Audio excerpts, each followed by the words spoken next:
Quality of your life is the quality of your emotional home.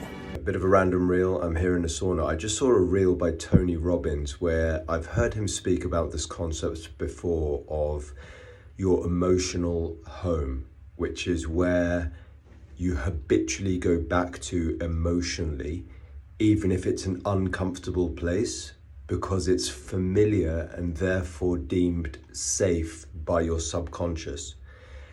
I have heard him explain this concept about, honestly, maybe between 30 and 50 times, but it's just landed to a different level. And the reason for that is because I changed the medium by which I was learning that concept. I'm reading this book, How to Do the Work by Nicole LePera, and she speaks about how a lot of people return to toxic families and toxic cycles, if you like, your emotional home, because they are familiar to the subconscious. And it's only when, if, and not many people do, you become awake enough, aware enough where you think, man, maybe life shouldn't be like this. Maybe there is something else, something better. And you start searching and you start hanging around with different people and reading the right books that you realize maybe you've had a toxic emotional home. The reel on Tony Robbins was posted on around the 21st or 22nd of May, 2025. I highly recommend. Quality of your life is the quality of your emotional home.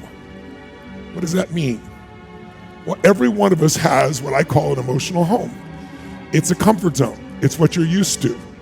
You may not even like it, but if you're used to it, you'll go back to it again and again. That's why some people... Yeah, I highly recommend familiarizing yourself with that concept. If you're feeling stuck, you keep doing something which is making you unhappy, dwelling on negative thoughts. I don't know, maybe you have frustration inside and you provoke people, you attract lots of arguments, whatever it is.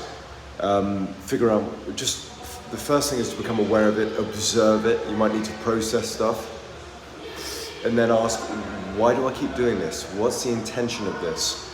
And eventually, the more you become aware of it without judging it, because what you resist persists, the more strengthened you will be if you're motivated to do this work every day, because it needs repetition. And it might be for weeks, months. You can name it. You can give it a name. I've heard Peter Attia do that to his old critical self. He called it Bobby Knight. And then replace it with another thought. But awareness is the key.